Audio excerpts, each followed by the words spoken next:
Superboy number 15, written by Tom DeFalco, art by like 4 different artists. Ron Frenz, Roger Robinson, Ivan Coelho, and Amilcar Pina.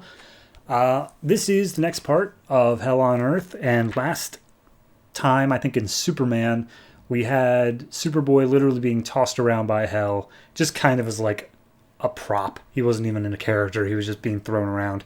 And this issue picks up with him unconscious on a car, and he's like, wow, I am literally dying. Like, I cannot move, and I am dying. And we see a whole crowd is gathered along with like a superhuman containment group, and they're moving in on Superboy's body because they're like, yeah, he's the terrorist that we've got notice of in the Teen Titans book. He's wanted by the NYPD. We should probably bring him in. And Superman is still talking to Hell, and Hell's like, I'm going to destroy the Earth. If that's what brings back Krypton, that's what I'm going to do. And you're literally going to be unable to stay in my way. So bye. And he just teleports out of there. And Superman's like, okay, I got to deal with that. But regardless, I hear an issue going on with Superboy. So he flies over to Superboy's body. He sees him basically dying. And he's like, hey, everyone, I'm literally his only chance for survival. I'll take him from here. And the people who were trying to arrest him are like, he's a criminal? And Superman's like, tough, and flies away with Superboy. So they go to the Fortress of Solitude down the Arctic, and Superboy is apparently conscious enough to be like, wow, okay, that's a lot. There's a lot going on there. But I don't really know anything about Superman. I kind of just want to know whether he thinks I'm allowed to live, because sounds like Kryptonian's got a thing against clones. But regardless, he sets him down in a chair, does some scans, and he's like, all right, apparently you're being torn apart at like the genetic level.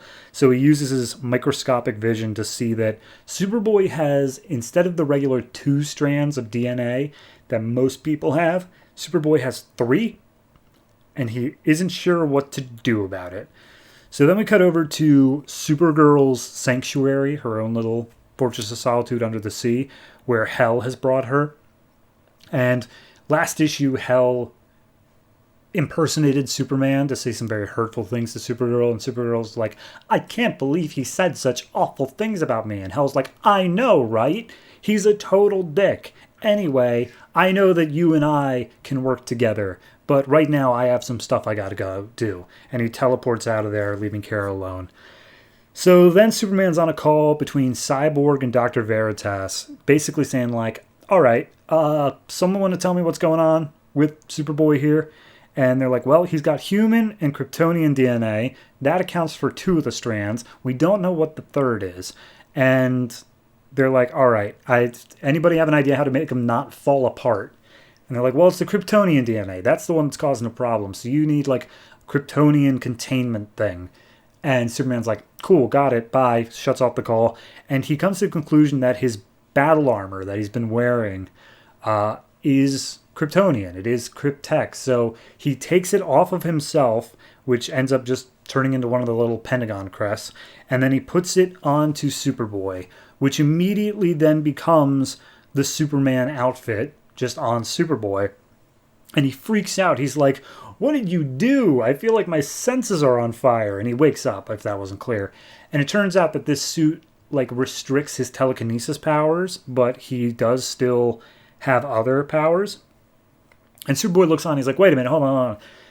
The tech in the Krypton suit, like, it was supposed to change to your family's crest, but since it still is Superman, like the L family, crap, you're actually probably my clone. That complicates things. So we get a little cutaway real quick to Jimmy Olsen, who's waiting outside the emergency room for the 2 guys that Superboy beat up last of his issues. And they walk out and just knock the camera out of Jimmy's hands. And then he takes a cell phone photo of them. It just says like, yeah, I had a feeling they were criminals. So anyway, yeah, there's that. Back to the fortress, Superboy is freaking out as Superman puts on his classic t-shirt look from Action Comics. And it literally just keeps coming down to like, why won't everyone just leave me alone? Leave me alone, Superman. And he throws Superman like through a wall, and he's like, I don't have super strength. I just have my telekinesis. What's going on? And it turns out that because of this suit, his telekinesis is like literally condensing and concentrating itself to imitate Superman's powers even more so. And Superboy's like, I don't like this. I don't want to be like you. I'm my own guy. And he rips off the suit that Superman just put on him and immediately collapses. And Superman's like, dude, your literal genetic level is falling apart. You need this to live. And he's like, am I always going to have to wear it? He's like, I don't know. Just put it on for right now.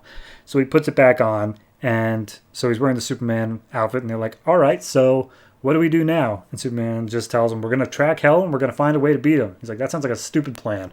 And then Hell shows up right behind him. He's like, yeah, that is a stupid plan. By the way, sweet digs, it's mine now. And he just throws both of them out of the fortress. And that's where we leave off. I enjoy it in so much as it's the least Superboy that Superboy has been.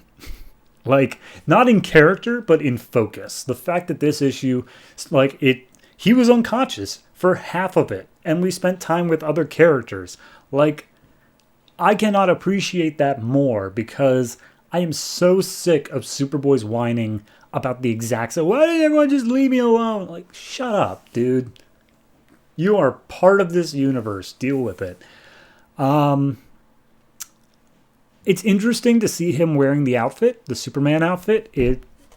I feel like there has to be some kind of small change to it, but I genuinely can't place what it is because it's just, it looks so close to the same, but not. It's probably the lack of the cape now, honestly, if I'm thinking about it. But yeah, it's an interesting development to see that, yeah, he's wearing the actual Superman colors and he's working with Superman. I thought this would kind of be like a four-way fight, but it seems like we're kind of boiling this down into two sides of Hell and Supergirl versus Superman and Superboy. And I'm sure Supergirl will make the change at some point when she finds out the truth. But that'll come in its own book next week, I think. Yes. So overall, good issue.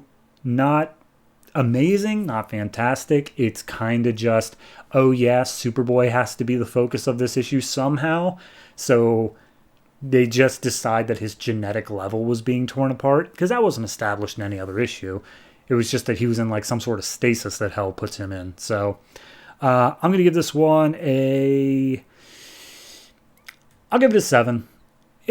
I know that may sound a little bit high, but genuinely, I don't really have an issue with anything this particular issue did. It's just, in the larger tapestry of Hell on Earth, it does feel kind of slow. Like, at this point, we should have been doing more. So, 7. We'll see if it improves with the next few issues.